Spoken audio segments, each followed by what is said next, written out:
यीशु मसीह में मेरे प्यारे भाइयों बहनों, परमेश्वर की उपस्थिति आप जिस जगह पर हैं, अपने घर में, अपने कमरे में, उस जगह पर परमेश्वर की उपस्थिति है। विश्वास कीजिए। बाइबल कहती है परमेश्वर आत्मा है, he is spirit and those who worship him must worship him in spirit and truth. परमेश्वर आत्मा है और ये आवश्यक है कि उसकी आराधना करने वाले आत्मा और सच्चाई से आराधना करें।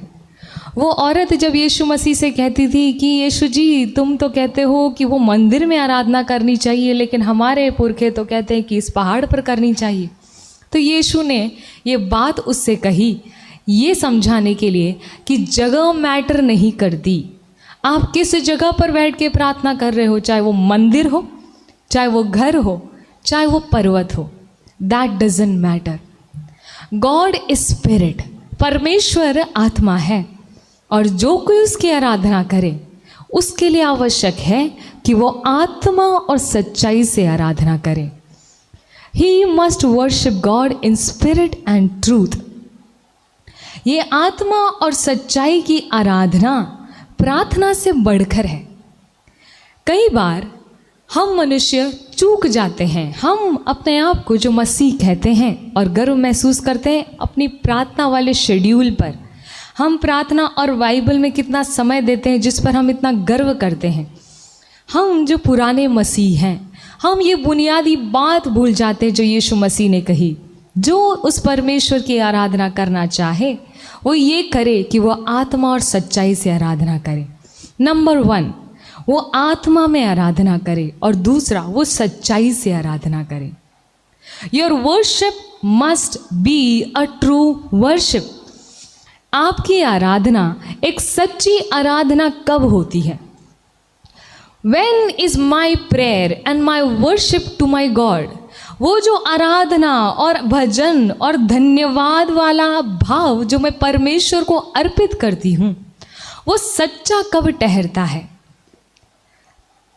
कब कोई चीज़ सच्ची मानी जाती है और कब कोई चीज़ एक छलावा मानी जाती है? जब कोई चीज़ बाहर कुछ और अंदर कुछ और हो तो वो होता है धोखा, वो होता है झूठ। झूठ में और सच्चाई में अंतर यही है, झूठ को आप अंदर से देखो तो वो कुछ और नज़र आता है और बाहर से देखो तो वो कुछ और नज़र आता है। लेकिन सच्चाई इसलिए होती है क्योंकि सच्चाई ऐसी चीज़ है जिसे चाहे अंदर से देखो, बाहर से देखो, समय के पर बीत जाने के बाद देखो, सच्चाई बनी रहती है। Those who worship God, जो कोई उस परमेश्वर की आराधना करना चाहे वो आत्मा और सच्चाई से करे। मतलब बंदे, तू सच्चे मन से आ, तू नाटक मत कर उसके आगे, तू जो है वो लेकर उसके आगे आ। हालेलुया। इस वक्त हमारे साथ में जितने भी ऑफलाइन भाई बहन जुड़े हुए हैं, हम आपको परमेश्वर की इस महान उपस्थिति में आपका स्वागत करते हैं। विश्वास कीजिए, बाइबल कहती है जो कोई उस परमेश्वर के करीब पहुंचना चाहता है वो बस विश्वास करे। यदि परमेश्वर के करीब पहुंचना है तो ज़रूरी नहीं कि आप एक बड़े प्रॉफिट के बहुत करीब जाएं तब आप परमेश्वर के करीब जाएं। हाँ, ये अलग बात है कि किसी प्रॉफिट के हाथ रखने से, किसी अभिषिक्त व्यक्ति के हाथ रखने से बंधन टूटते हैं और आप पर अभिषेक उतरता है। लेकिन बाइबल केवल एक तरीका सिखाती है परमेश्वर के नज़दीक जाने का, और पता है क्या? वो है विश्वास कर कि वो है। यहाँ बैठे बैठे भी आप परमेश्वर से दूर हो सकते हो। परमेश्वर के मंदिर में बैठे बैठे भी you can still be away from the God in whose temple you are sitting, यदि आप विश्वास नहीं करते। लेकिन मंदिर के बाहर खड़े होकर भी आप परमेश्वर के बहुत करीब तक पहुंच सकते हो यदि आप विश्वास करते हो। ये विश्वास, टू बिलीव, विश्वास करना प्रार्थना करने से भी बढ़कर है। विश्वास करना बाइबल स्टडी करने से भी बढ़कर है।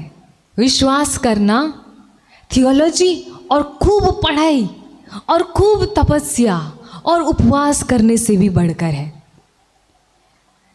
यीशु मसीह परमेश्वर का पुत्र होकर जब इस संसार में आता है, अपने मुंह से कहता है, वो ये बोलता है यूहन 3:16 में, परमेश्वर ने संसार से इतना प्यार किया, For God so loved the world that he gave up his only son, that whosoever believe in him.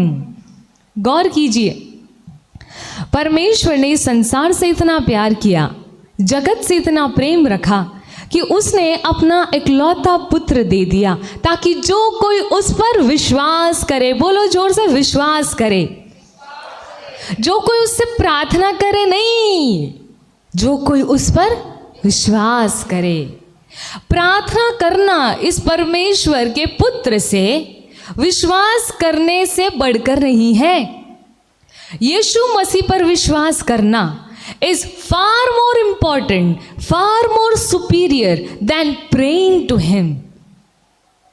उससे विनती करना और उसके आगे गिड़गिड़ाने से भी बढ़कर है उस पर विश्वास करना। To have faith in him, उस पर विश्वास करना, उस पर ईमान लाना। तो यीशु बोलते हैं जो कोई इस संसार में इस यीशु मसीह पर, मुझ पर, मतलब यीशु बोलते मुझ पर विश्वास करेगा ना, वो बच जाएगा। सो दैट whosoever, कोई भी क्यों ना हो, कितना ही भयंकर पापी ही क्यों ना हो, तुम बेकार से बेकार व्यक्ति ही क्यों ना हो, लेकिन यदि तूने विश्वास कर लिया इस परमेश्वर के पुत्र पर, तो क्या होगा? You will not perish but you will have eternal life. तुम मरोगे नहीं, लेकिन अनंत जीवन पाओगे। यीशु मसीह को इस संसार में भेजने के पीछे पिता का मकसद था कि वो अपनी महिमा इस जगत में हमारे द्वारा प्रकट करे। आपको एक वचन बताती हूं। Yes, Nabi इसायास chapter 43 verse 6 and 7 लिखा है, मैं उत्तर से कहूंगा दे दे, और दक्षिण से ये कि रोक मत रख। मेरे पुत्रों को दूर से, मेरी पुत्रियों को पृथ्वी के छोर से ले आओ। परमेश्वर एक भविष्यवक्ता के द्वारा कहता है दैट मैं उत्तर और दक्षिण से बोलूंगा कि मेरे पुत्र और पुत्रियों को छोड़ दे। क्यों छोड़ दे? अगला वचन, हर एक को जो मेरा कहलाता है, जिसको मैंने अपनी महिमा के लिए सृजा है। Even everyone that is called by my name। इससे पहले आपने जो वचन देखा उसमें यह लिखा था, जो कोई इस यीशु मसीह पर विश्वास करेगा वो मरेगा नहीं, वो अनंत जीवन पाएगा। और इसी यूहन के सुसमाचार 1:12 में लिखा है, जिस किसी ने इस यीशु मसीह को रिसीव किया उसको परमेश्वर ने अपना बेटा और अपनी बेटी बना दिया। यीशु मसीह पर विश्वास करने से आप परमेश्वर के बेटे और बेटी बन गए। विश्वास करने से, याद रखना, विश्वास करने से। विश्वास करना उससे प्रार्थना करने से भी पहली जरूरत है। कई लोग यीशु मसीह पर विश्वास करते उसको एक भगवान समझकर, एक देवता समझकर, एक डेटी समझकर।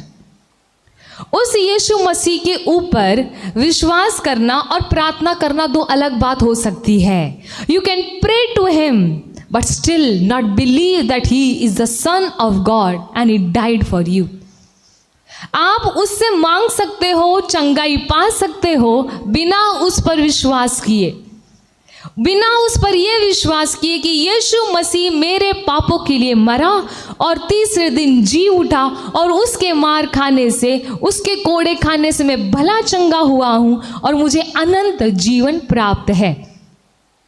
बिना इस बात पर विश्वास किए भी लोग प्रार्थना करते हैं और प्रार्थना का उत्तर कई हद तक मिलता भी है। लेकिन बाइबल कहती है जो अनंत जीवन पाने वाले लोग हैं ना, जिनके अंदर अनंत जीवन है, ये वो है जिन्होंने यीशु पर विश्वास किया, उसको अपना प्रभु और मुक्तिदाता माना, उस पर केवल, उससे केवल प्रार्थना की, ऐसा नहीं।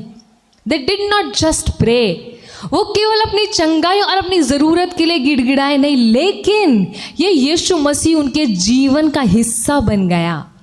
हालेलुया। हम एक वचन पढ़ रहे थे, नबी इसायास का सुसमाचार chapter 43 verse 6 and 7, 7th words, हर एक जो मेरा कहलाता है, जिसको मैंने अपनी महिमा के लिए सृजा है।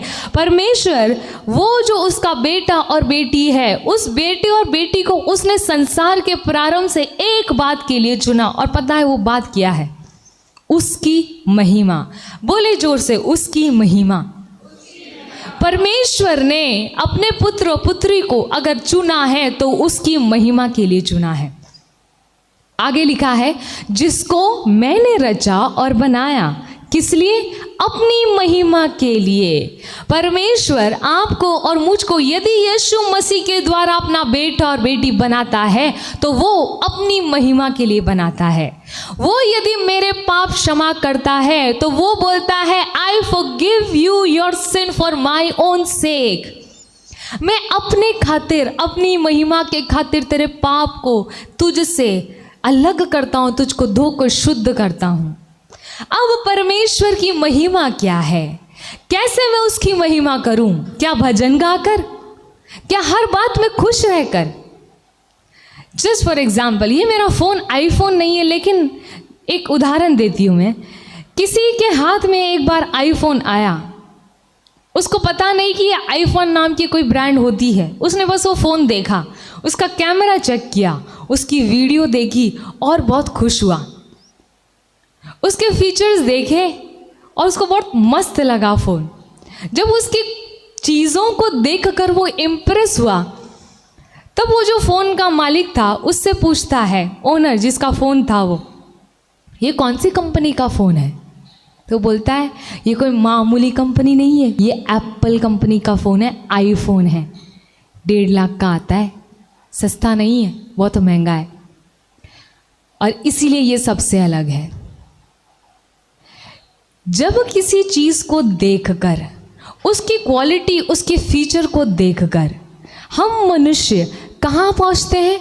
उसको बनाने वाला कौन है? कौन सी कंपनी का है? एप्पल कंपनी का है। और फिर हम सोचते क्या कंपनी है वो। जब भी ये नाम सुनते हैं एप्पल, तो हमारे दिमाग में आता है कि वो सबसे उत्तम है, ब्रांडेड है, अलग चीज़ है, क्वालिटी बनाता है। ठीक उसी तरह यदि मैं परमेश्वर की पुत्री हूँ इस दुनिया में, तो मेरे विजडम को देखकर, मेरी एक्सीलेंसी को देखकर, मेरे जीने के तरीके को देखकर, और मेरे जीने के अंदर जो उन्नति होती है, जिस काम में मैं हाथ डालूं वो काम सफल हो जाता है, ये देखकर परमेश्वर को महिमा मिलती है।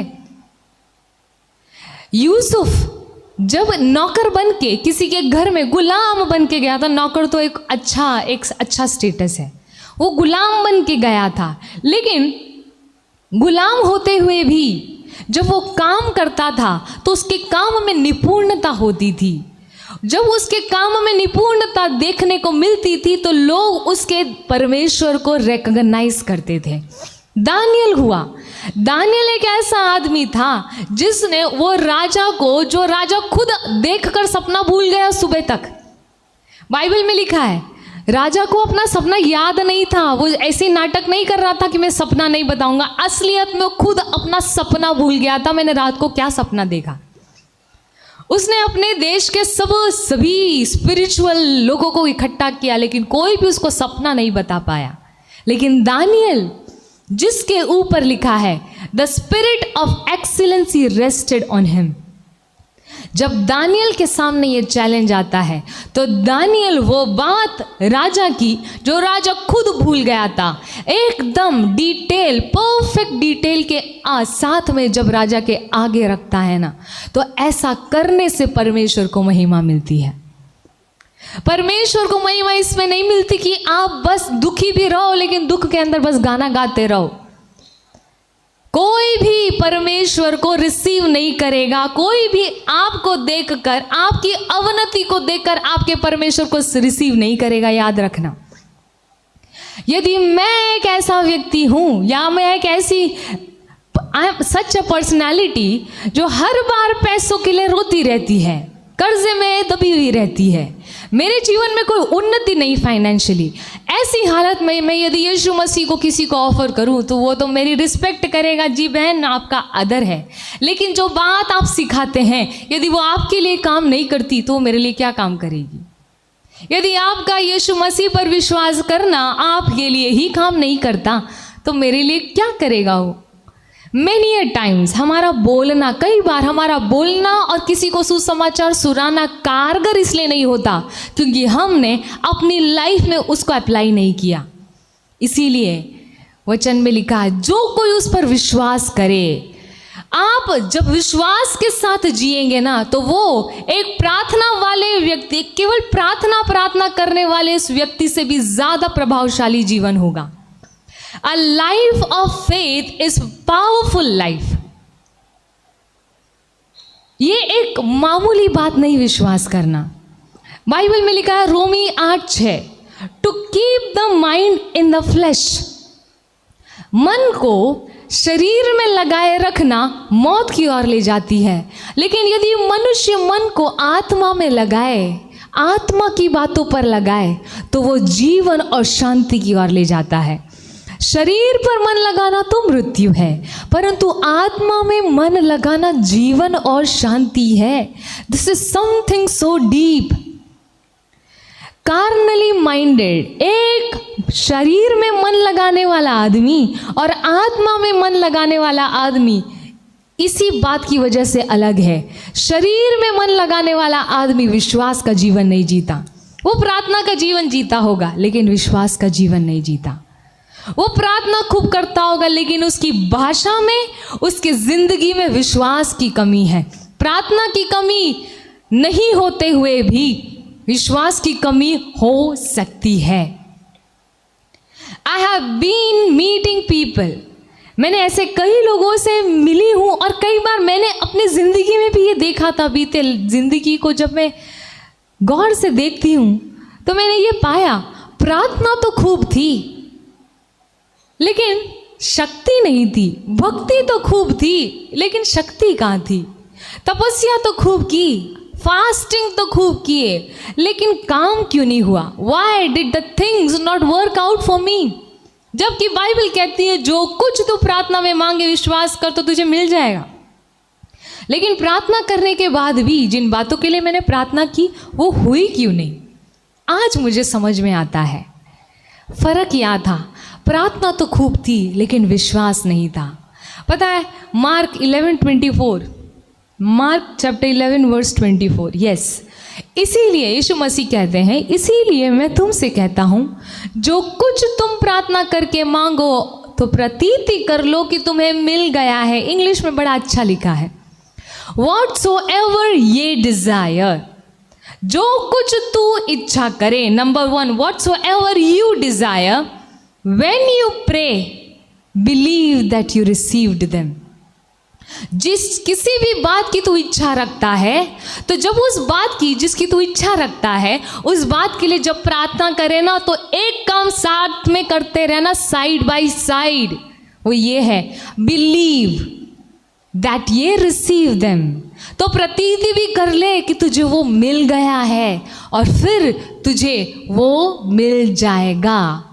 मतलब जब तू प्रार्थना कर रहा है उस बात के लिए जिसकी तू इच्छा रखता है तो साथ साथ में विश्वास भी करता रहे। हम ये बात को करने से चूक जाते हैं, हम प्रार्थना ही करते रह जाते, लेकिन साथ में जो विश्वास होना चाहिए जो आपकी प्रार्थना में जान डालता है। अरे प्रार्थना तो सब धर्मों में होती है, प्रार्थना तो हर कोई करता है, लेकिन क्या प्रार्थना ही सबसे ज्यादा पावरफुल होती है? Why then there is no power anywhere else? क्यों फिर बाकी जगह शक्ति नहीं? प्रार्थना में शक्ति लाने वाला फैक्टर है अगर कुछ तो वो है विश्वास। Whatsoever ye desire, when ye pray, believe that you received it। जिस बात की तू चेष्टा करे, जिस किसी भी बात की, कुछ भी क्यों ना हो, जब तू प्रार्थना करे तो यकीन मान कि वो तुझे मिल गया। ये यकीन मानने वाला फैक्टरी तो बहुत मुश्किल है। ये विश्वास करना कि मुझे मिल गया है ये बहुत मुश्किल है। वीज़ा 3 बार रिजेक्ट हो गया, लेकिन अब की बार मैं प्रार्थना करती हूँ, मैं विश्वास करती हूँ कि मुझे मिल गया है। फिर भी दिखाई संकेत कुछ और हो रहा है, लेकिन फिर भी विश्वास करते रहना ये बहुत डिफिकल्ट है। मैं आपको सच बता रही हूँ, 40 दिन उपवास करना आसान है। 40 दिन उपवास करके पूरे दिन परमेश्वर के सामने बैठे रहना भी आसान है कई लोगों के लिए, लेकिन मन का नया करना और विश्वास करना मुश्किल है। It is difficult. बाइबल के वचन रट लेना भी आसान है, लेकिन बाइबल हमें और परमेश्वर का वचन हमें रटने के लिए नहीं दिया गया। पता है क्यों दिया गया है ये वचन? Romans 12:2, Romans 12:2, what is it written? Yes, इस संसार के सदृश मत बनो, परंतु मन के नए हो जाने से, इंग्लिश में लिखा है, be not conform to this world, but be ye transformed by the renewing of your mind, that you may prove what is good and acceptable. इससे पहले वाला वचन क्या लिखा है? ओके, वापस डालिए वो वाला वचन 2, संसार के सदृश मत बनो, बल्कि तुम्हारे मन के नए हो जाने से तुम्हारा चाल चलन भी बदलता जाए। B ye transformed by the renewing of your mind.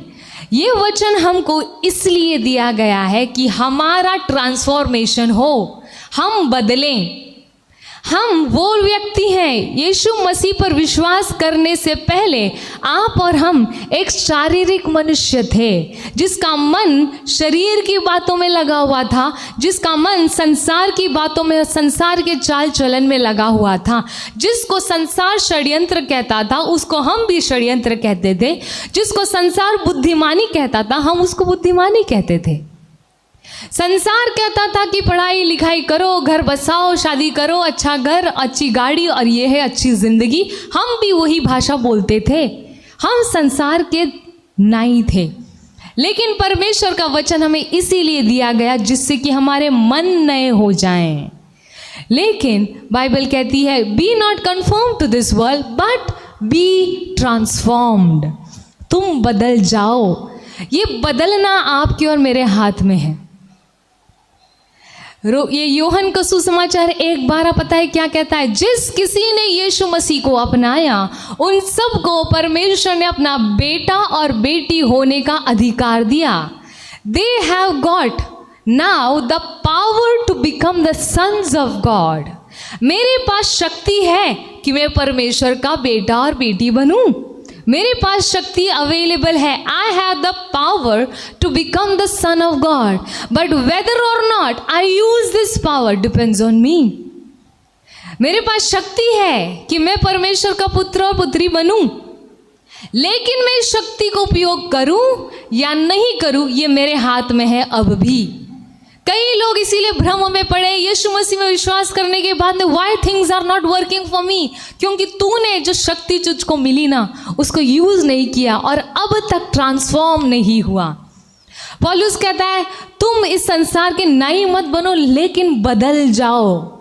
एक प्रोग्राम जरूरी है जो आप में और हम में होते रहना चाहिए, और वो है बदलना। कैसे कोई बदलता है? जब वचन को पढ़कर उस पर विश्वास किया जाता है और हम संसार की बातें रिजेक्ट करके इस बात के अकॉर्डिंग सोचते हैं। दिन और रात मेरे मन में ये बात चले कि संसार में इस शरीर के ऊपर मन लगाने का मतलब मौत है, लेकिन आत्मा की बातों पर मन लगाने का मतलब आत्मा और जीवन है। तो ये वचन को मैं अपने अंदर अलाउ करती हूँ। लेट दिस वर्ड ट्रांसफॉर्म मी। कैसे? आई प्रैक्टिस इट। सुबह उठने जब से होश आता है, सुबह तब से लेके रात को सोने के समय तक, be very very alert, be very very conscious. क्या मेरा मन शरीर की बातों पर लगा है? शरीर क्या है? The will, the emotions and your flash. ये शरीर से जुड़ी हुई इच्छाएं, ये शरीर से जुड़ी हुई भावनाएं, इसे कहा गया है flesh. Your will and your emotion. इन बातों पर मन लगाने का मतलब मौत है, लेकिन आत्मा की बातों पर मन लगाने का नतीजा आत्मा और जीवन है। It is life and Joy.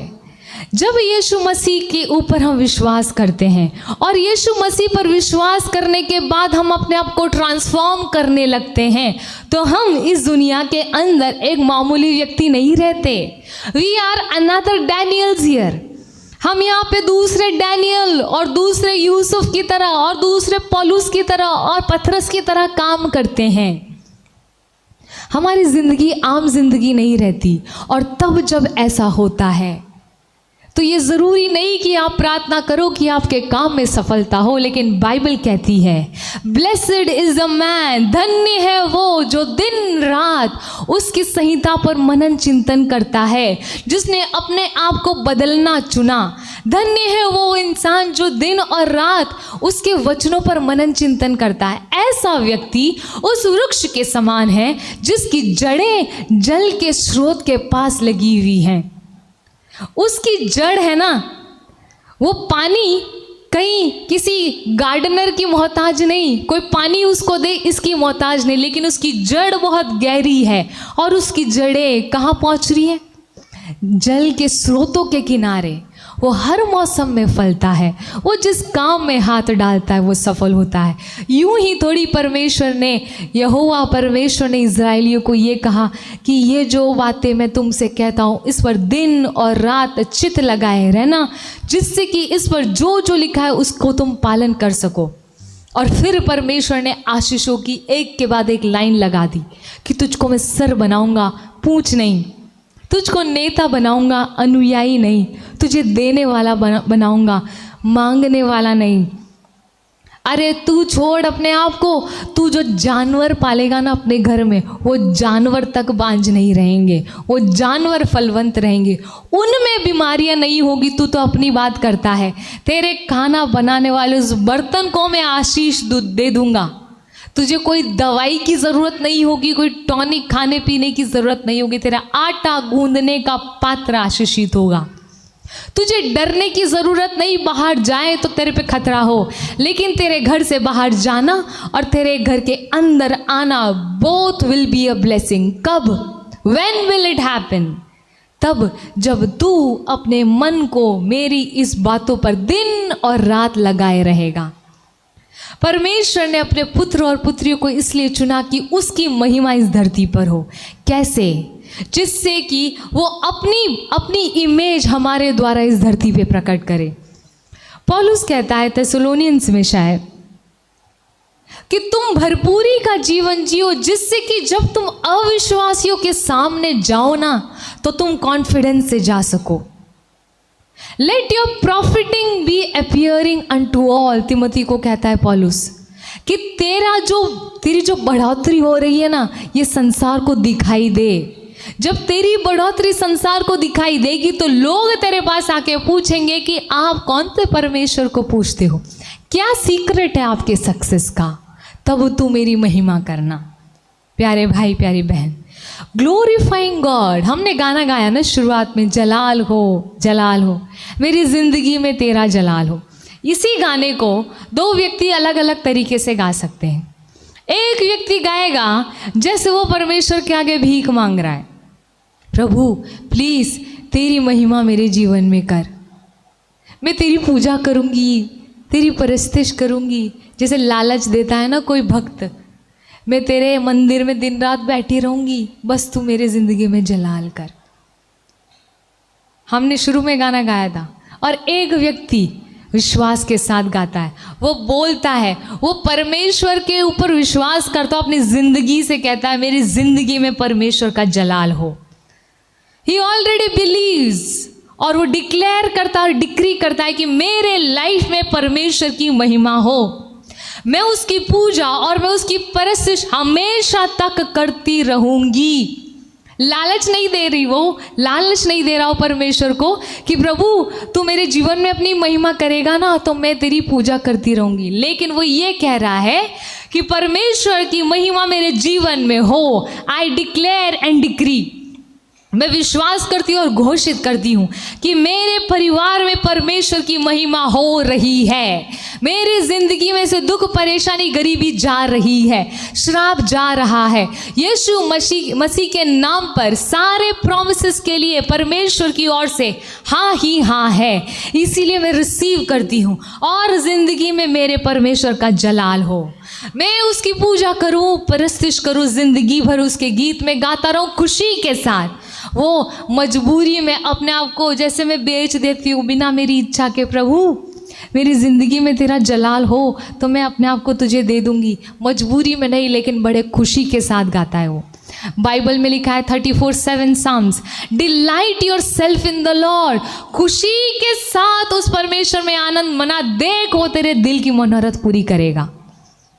Delight thy self in the Lord, उसकी सेवा खुशी के साथ कर, भरपूरी में उसकी सेवा कर। अरे कमी कमजोरी में आकर उसकी तू प्रार्थना कर रहा है, पूजा कर रहा है, तो उसमें उसको महिमा नहीं मिलती। परमेश्वर को महिमा इस बात में मिलती है जब उसका बेटा, उसकी बेटी सब कुछ के होने के बाद भी वो यही कहता है, परमेश्वर तेरे मंदिर के सीढ़ी पर बैठना इस दुनिया के खुशियों के बीच में 1000 दिन बिताने से बेहतर है।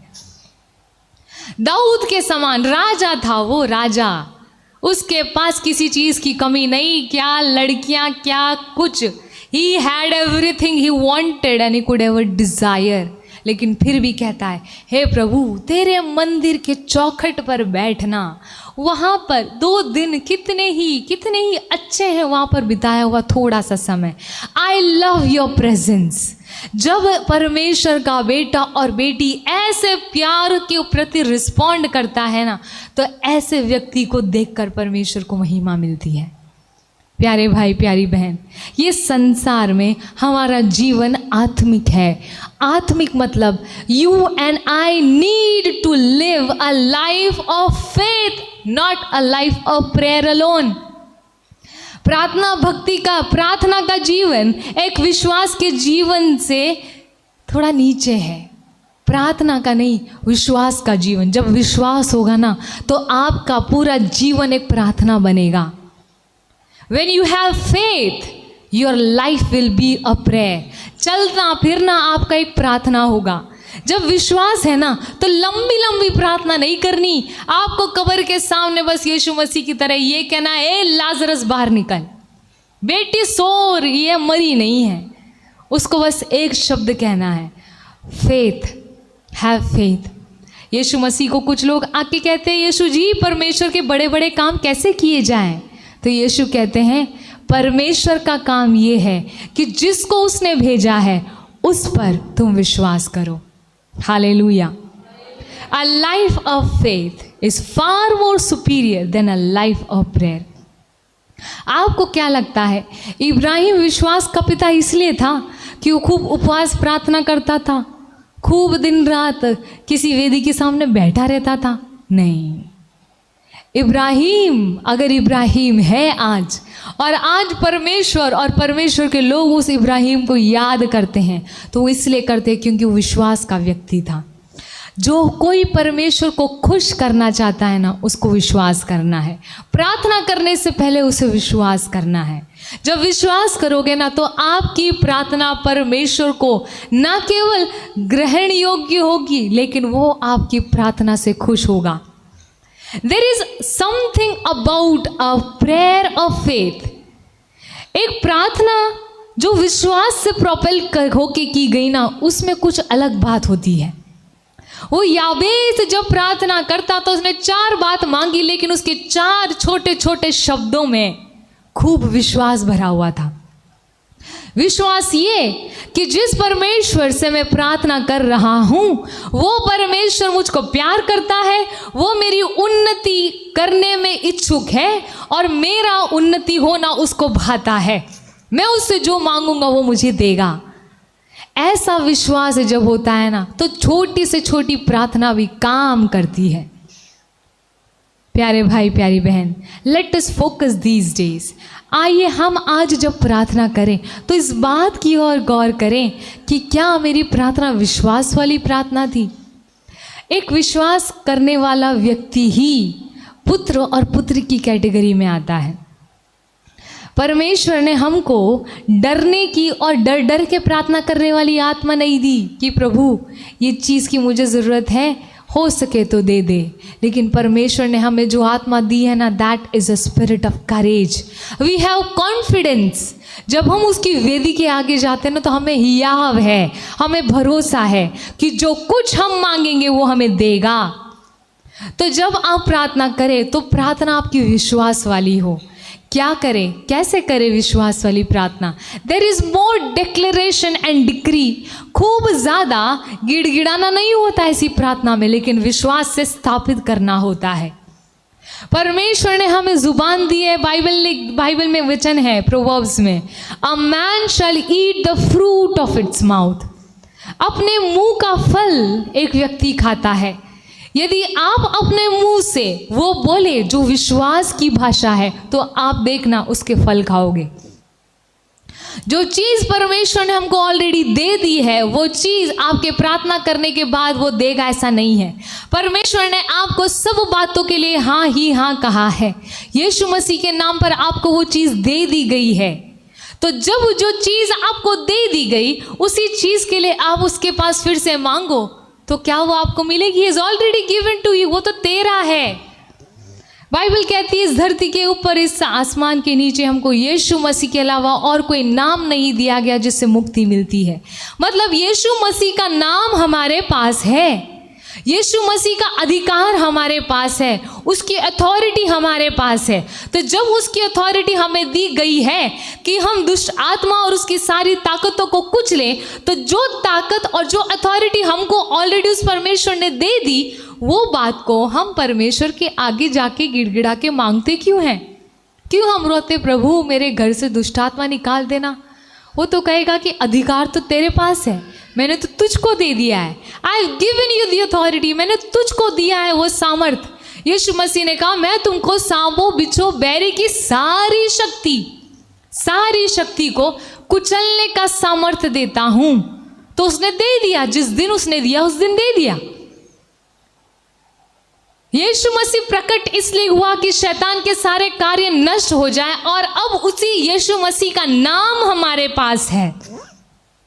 यीशु खुद पिता के दाहिनी ओर बैठा है, लेकिन यीशु मसीह का नाम मेरे पास है। मतलब आई हैव हिज ऑफिस, मैं उसको ऑफिस संभाल रहा हूं। यीशु मसीह पर विश्वास करने के बाद अब यीशु मसीह का जो कुछ था अब वो मेरा है, मुझको अब उसे एक्सरसाइज करना है। You example, just for example, मेरे पिता, I'm just giving an example, मेरे पिताजी IAS ऑफिसर, या ये मान लो मेरे पिता किसी गांव के मुखिया थे। किसी कारण पिताजी को कहीं जाना पड़ा, तो मैंने उसके बदले में थोड़ी देर के लिए उस जगह को संभाल रही हूँ जो मेरे पिता की एक्चुअली थी। तो उस जगह पर बैठे बैठे जो कुछ मैं मेरे पिता के नाम से करूँगा वो होगा, क्योंकि I am in place of my father. यीशु मसीह के नाम को जब हम ग्रहण करते हैं ना, तो ये कोई छोटी बात नहीं है। जिस अधिकार से यीशु मसीह दुष्ट आत्मा को, तूफान को और अंधकार की ताकत को डांटते थे, वो सेम अधिकार मेरे पास है। उससे कोई इंफीरियर पावर नहीं है, मेरे पास वही पावर है, सेम पावर। शैतान की सारी शक्ति को कुचलने का सामर्थ्य मेरे पास है। तो जब हम प्रार्थना करें ना, तो ये एक्नॉलेज करके, ये विश्वास करके प्रार्थना करें कि मेरे पास ऑलरेडी अथॉरिटी है यीशु मसीह की। तो मेरी प्रार्थना ये होनी चाहिए, यीशु मसीह के नाम पर मैं अपने घर परिवार में से हर वो अंधकार की ताकत जो झगड़ा लड़ाई पैदा करती है उसको बांधती हूँ। This is a prayer of faith and it will work. विश्वास करना, जो कुछ तुम प्रार्थना में बोल रहे हो वैसा हो भी रहा है। तो आइए प्यारे भाई प्यारी बहन, हम आज जब प्रार्थना करें ना, तो हमारी प्रार्थना में ये फैक्टर शामिल हो, विश्वास। जो व्यक्ति विश्वास नहीं करता और प्रार्थना करता है, वो एक ऐसे नाव के समान है जिसका स्टीयरिंग लूज है, और जो हवा के साथ कभी इधर तो कभी उधर बहता है। वो अपनी प्रार्थना जिस बात के लिए कर रहा है उस गोल तक कभी नहीं पहुंच पाएगा, क्योंकि वो हवा के हिसाब से चलता है।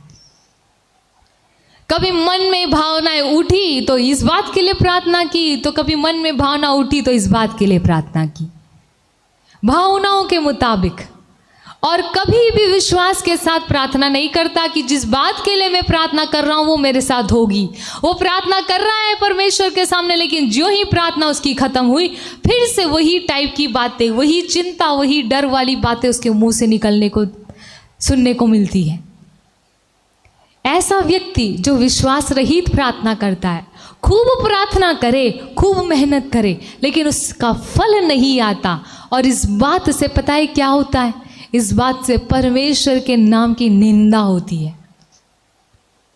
God is not glorified by a prayer of a less fruitful or a fruitless life. ऐसी प्रार्थना, जिस प्रार्थना का उत्तर ना आए, फल ना आए, ऐसी प्रार्थना वाले जीवन से परमेश्वर को महिमा नहीं मिलती। यीशु मसीह ने कहा, मेरे पिता को इस बात से महिमा मिलेगी कि तुम फल लाओ, बहुत फल लाओ। एक पेड़ में खूब पत्ते हो सकते, लेकिन फल अगर नहीं मिलाना तो वो पेड़ को परमेश्वर का पुत्र श्रापित कर देगा उस दिन। यीशु गए तो थे, दूर से देखा वो पेड़ बड़ा हरा है, सोचा कि इसके ऊपर कुछ अंजीर मिलेगा, लेकिन पास जाके देखा तो इसमें एक भी अंजीर नहीं। यीशु मसीह ने क्या किया? उसको श्राप दिया कि तेरे पास इतनी फैसिलिटी अवेलेबल थी, लेकिन यू आर नॉट फ्रूटफुल। एक साइन था, वो एक चिन्ह था एक बात के लिए कि तुम्हारी प्रार्थना फ्रूटफुल हो। और प्रार्थना को फलवंत लाने वाली एक बात है अगर, तो वो है विश्वास। आज हम प्रार्थना करेंगे, और आज जो प्रार्थना करें तो विश्वास के साथ प्रार्थना करें कि जो कुछ आप प्रार्थना में मांग रहे हो वो आपको दिया जाएगा, और फिर देखना वो आपको मिलेगा। Full stop, no option B. देरी के बारे में भी मत सोचना, प्रार्थना नहीं सुनी जाएगी इस बारे में भी मत सोचना, माहौल बदल नहीं रहा, वो बात कैसे पूरी होगी जिस बात के लिए मैंने प्रार्थना की, इस बारे में भी आपको नहीं सोचना। बस ये विश्वास करना है कि मैंने जो मांगा है प्रार्थना में मुझे वो मिलेगा। इट विल हैपन, चाहे वो कुछ भी क्यों ना हो। आपको आत्मिक उन्नति चाहिए, आप जिस बात के लिए प्रार्थना करोगे आपको मिलेगा। भले आपकी भावनाएं, आपका गुस्सा, आपकी बुरी आदतें बहुत ही ज़्यादा गंभीरता से आपको डरा रही हो, लेकिन फिर भी विश्वास करना, जो कुछ आप प्रार्थना में मांगोगे वो आपको मिलेगा। अब हम प्रार्थना करेंगे।